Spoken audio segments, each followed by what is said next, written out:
ہم نے دیکھا ہے انسانوں کے ریلے سے دنیا نہیں ڈرتی، پاؤں سے معذور لنگڑا بھی ہو لیکن اگر ویل چیئر پر بیٹھ کر لبیک پکارے پورا یورپ ہلنے لگتا ہے۔ مسجد، مدرسہ، مزارات اولیاء، حضور کی ذات، قرآن اور اللہ کی ذات یہ بہت بلند ہے۔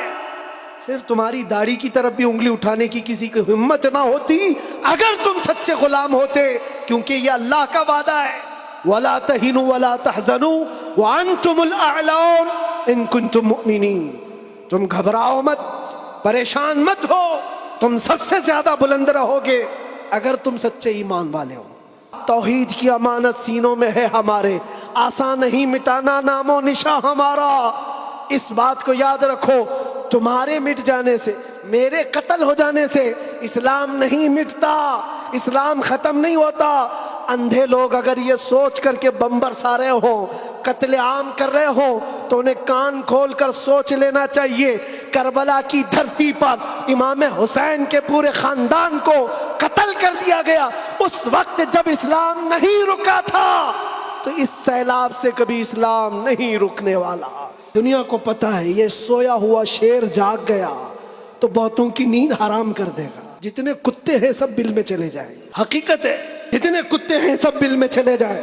اور مجھے لوگ یہ کہتے ہیں کہ ڈر لگتا ہے، پھر آپ کتا کہہ رہے ہیں۔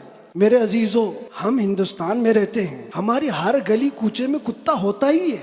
مجھ سے باضابطہ طریقے سے سوال جواب کر رہے تھے، آپ تقریر میں اس طرح سے کہہ رہے ہو، کتا کہہ رہے ہو، کتا کہہ رہے ہو۔ میں نے کہا کس کو کہہ رہے ہو؟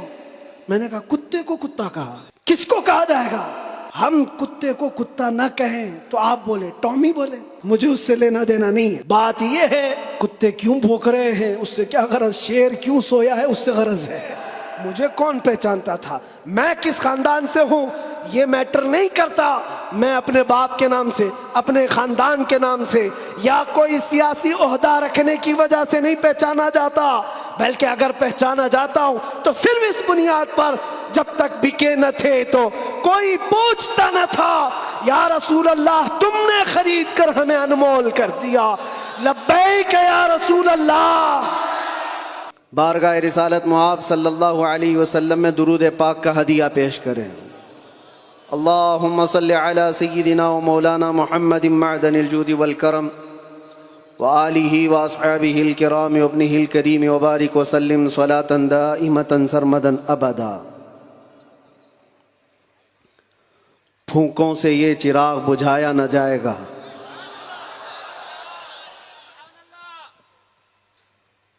میرے عزیزو، یہاں سے ہم اپنی گفتگو کا آغاز کرتے ہیں۔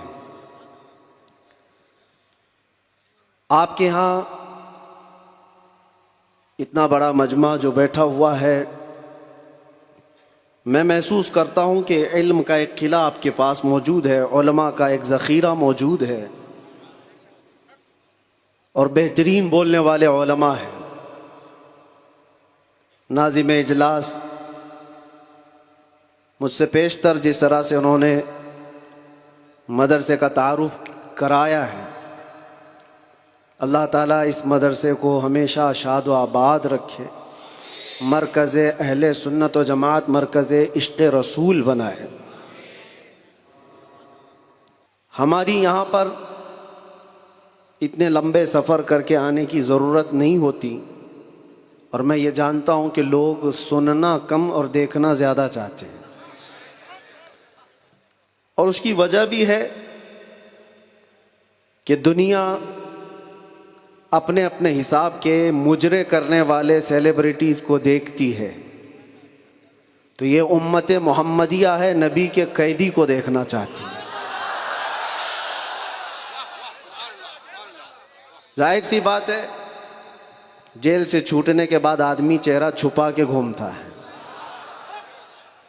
ہوتا ایسی ہی ہے، جیل کاٹ کے آیا ہے، سزا کاٹ کے آیا ہے، لوگ اس کو دیکھ کر کے تانے مار رہے ہوتے ہیں اور وہ منہ چھپا کر گھوم رہا ہوتا ہے، لیکن یہ قانون ہر جگہ فٹ نہیں ہوتا۔ وہ اور ہوتے ہیں جو چہرہ چھپا کے گھومتے ہیں، جو نبی کے نام پر جاتے ہیں وہ یہاں بھی چہرہ اٹھا کے جیتے ہیں، اور انشاءاللہ قیامت کے دن بھی چہرہ ان کا سرخرو رہے گا۔ اس لیے کہ اقبال نے بہت اچھی بات کہی، آبرو ما زنا میں مصطفیٰ است، ہم سب کی عزت و آبرو مصطفیٰ کے نام سے وابستہ ہے۔ اور اللہ کریم قرآن عظیم میں ارشاد فرماتا ہے وَلِلَّهِ الْعِزَّةُ وَلِرَسُولِهِ وَلِلْمُؤْمِنِينَ، عزت اللہ کی ہے، رسول کی ہے اور مومنین کے لیے ہے۔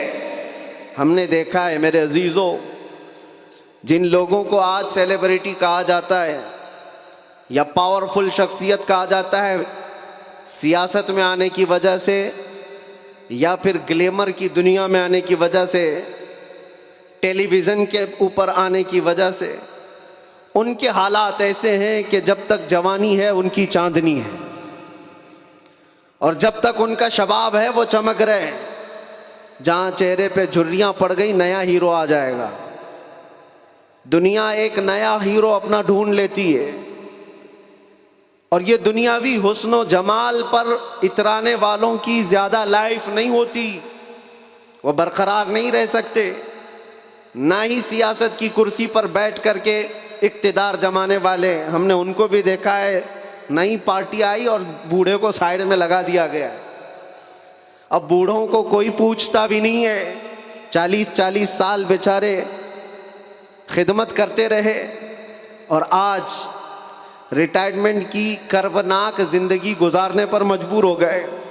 لیکن یہ مصطفیٰ کی غلامی کی دنیا الگ ہے۔ یہاں حضور پاک صلی اللہ تعالیٰ علیہ وسلم کا غلام ایک عالم دین جتنا بوڑھا ہوتا جاتا ہے اتنی عزت اس کی بڑھتی چلی جاتی۔ یہاں بوڑھوں کی عزت کم نہیں ہوتی، بلکہ اس کو بوڑھا کہاں کہتے ہیں، جوان بیٹھے ہوتے ہیں لیکن بوڑھے عالم دین کو فیصل بنا کر بٹھاتے ہیں۔ جو زیادہ عمر والا ہو گیا، وہ تجربے والا زیادہ ہو گیا، اس کی عزت بڑھتی چلی گئی، اس لیے کہ یہ عزت پاؤڈر لالی کی عزت نہیں ہے، یہ میرے مصطفیٰ کے قدموں سے حاصل کی ہوئی عزت ہے۔ ہم نے دیکھا ہے مرشد گرامی حضور تاج الشریعہ بدر الطریقہ کو، عمر 75 سال کی ہو گئی، بڑھاپا تھا، لیکن ایک جگہ انہیں بٹھا دیا جائے اور لاکھوں کو ایک طرف، دنیا لاکھوں کو دیکھنا چھوڑ دے گی، اس ایک مرد قلندر پر دیکھتی رہ جائے۔